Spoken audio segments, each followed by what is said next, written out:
Hi guys. Welcome. How are you? The Architect of Silence. Episode 9. The Legal Net. The Federal Seizure. The FBI moved with terrifying speed. Within 48 hours of receiving Elias's evidence, the federal government issued a sweeping injunction. They didn't just audit the Thorne Group, they seized its core assets under the RICO, Racketeer-Influenced and Corrupt Organizations Act. The headlines were massive. The focus was no longer just the structural issue, but international money laundering and conspiracy. Marcus, recovering in the hospital from his leg injury, was immediately arrested by federal agents and transported to a maximum security federal facility, facing multiple felony counts. Arthur Thorne was also transferred to federal custody, facing new charges related to conspiracy and obstruction of justice. The Thorne Group was effectively shut down. Its assets, its buildings, and its future were controlled by the government. Elias watched the news coverage with Chloe. It was the moment of ultimate victory. Chloe. It's over, Elias. You won. You completely annihilated them. Elias. The fight is over, Chloe. The payment hasn't been received yet. I need to make sure the assets are liquidated and the name is permanently disgraced. The sister's shield. Sarah, having followed Elias's instructions, was safe.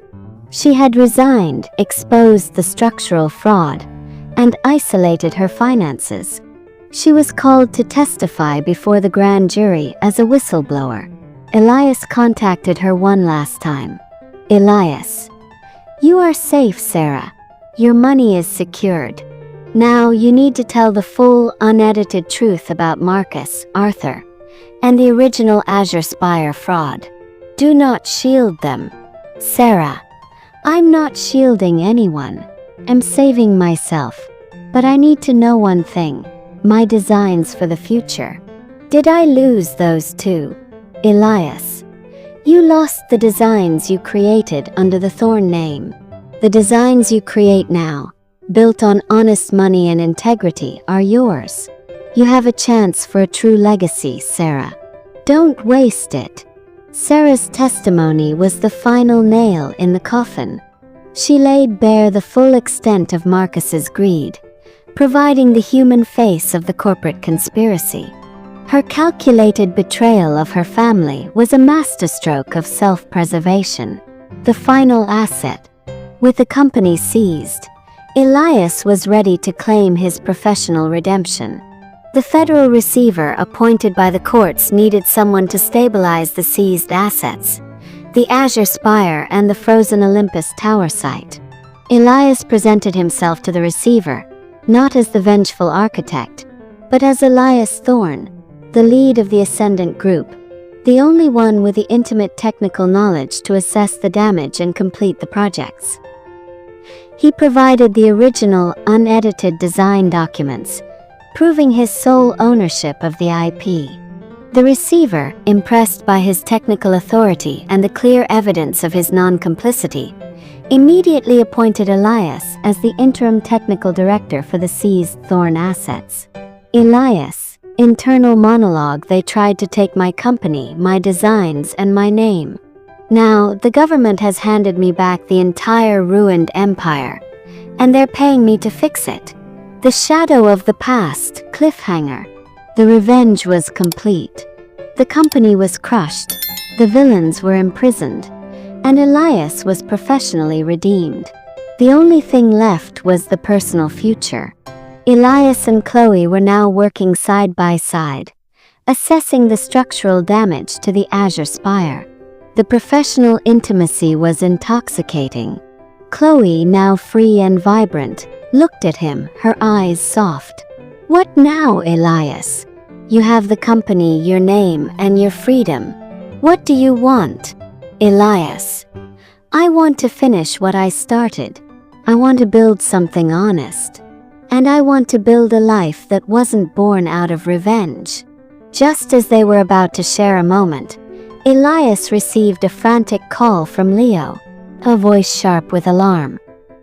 Elias, I just ran a deep trace on one of Marcus's prison calls. He's not calling his lawyers. He called the Russian construction firm, the one involved in the money laundering. They still have people on the ground. Marcus gave them the codes for the Olympus Tower's temporary digital infrastructure.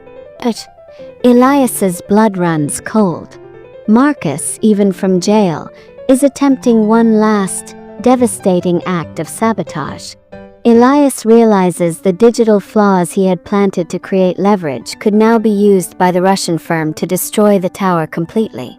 The vengeance is over, but the final, deadly counterattack has begun. The final digital flaw.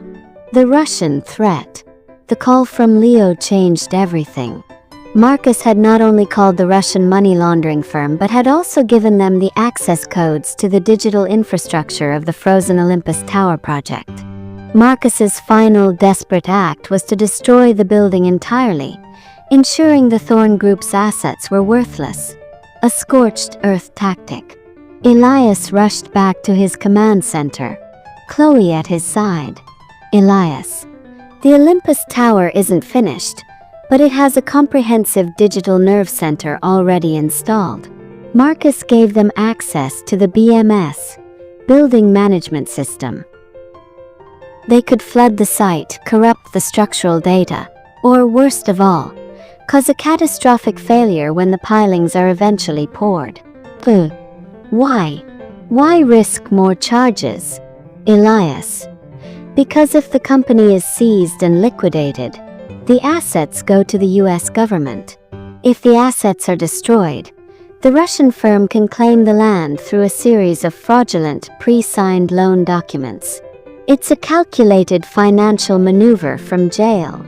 Elias realized the backdoor he had built into the system, Episode 7, to provide leverage was now a vulnerability that could be exploited by his enemies. The digital siege. Elias and Leo immediately launched a counteroffensive to lock the Russians out of the BMS. Though, they're fast, Elias. They're using a botnet. They've already breached the environmental control systems. They're raising the pressure on the deep aquifer pumps. They're trying to flood the foundation pit. Elias, lock the pumps. Override the pressure regulators. Use the core firewall I built 5 years ago. It has an outdated but powerful internal filter. Send the signal through that. The battle was frantic, fought in silence and lines of code. The external monitors showed the deep foundation pit for the Olympus Tower slowly filling with groundwater. A slow-motion disaster. They're winning, Elias. The water level is rising too fast. We need a physical intervention. The risky physical intervention.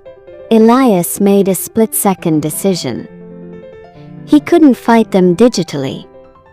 He had to destroy the physical connection.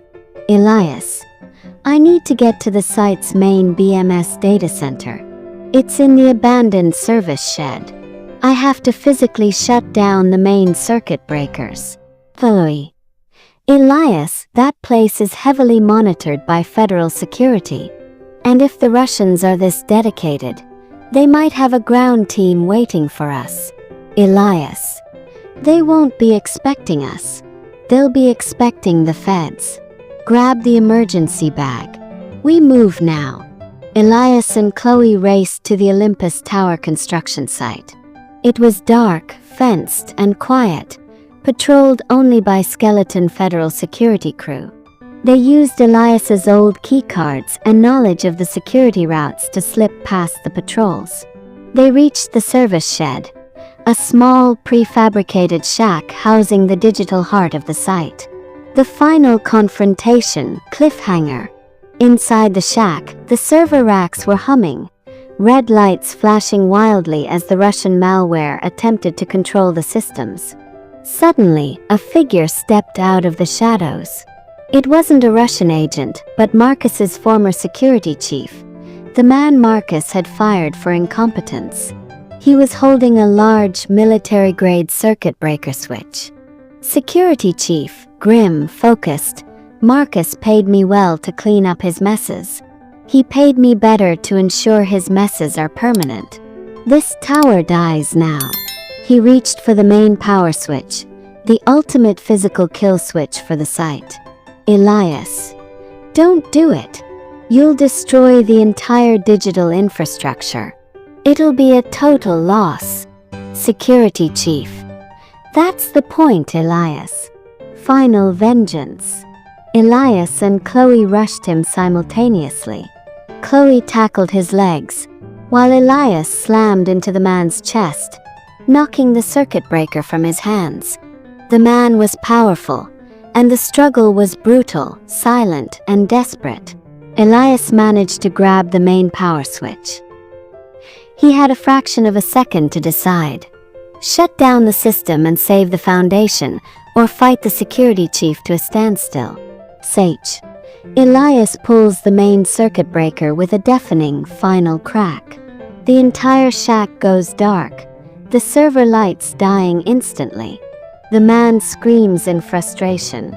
Elias and Chloe are left in the absolute darkness, the security chief lunging at them. The fate of the Olympus Tower Foundation resting on that single, desperate physical act.